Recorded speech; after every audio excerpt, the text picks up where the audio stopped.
ఈ రోజు తెలంగాణ యువజన కాంగ్రెస్ ప్రధాన కార్యదర్శి అశ్విన్ రాథోడ్ గారి వివాహం హన్మకొండలో జరగగా ఇట్టి కార్యక్రమానికి ముఖ్య అతిథులుగా మంత్రివర్యులు సీతక్క,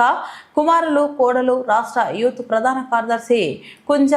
కుసుమాంజలి సూర్య గారు హాజరై నూతన వధువరులను ఆశీర్వదించి వారి ఇరువురికి శుభాకాంక్షలు తెలిపారు. ఈ కార్యక్రమంలో భాగంగా యూత్ జిల్లా అధ్యక్షులు ఇసార్ ఖాన్, నియోజకవర్గం యూత్ అధ్యక్షులు మారం సుమన్ రెడ్డి, జిల్లా యూత్ కార్యదర్శి నేపాల్ రావు, యూత్ జిల్లా కోశాధికారి ఆకుతోట అన్వేష్, యూత్ ములుగు మండల అధ్యక్షులు కుక్కల నాగరాజు, వెంకటాపూర్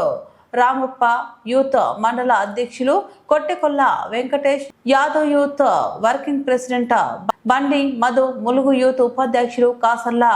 రాజేందర్, జిల్లా యూత్ నాయకులు అప్పిడి మహిపాల్ రెడ్డి, కన్నం మహేందర్, కూన దీపక్, మేకల రాజేష్, నాంపల్లి సుమన్, ఖమ్మం వెంకటస్వామి, జానపట్ల రాజ్ కుమార్, జంపయ్య మరియు తదితర నాయకులు పాల్గొన్నారు.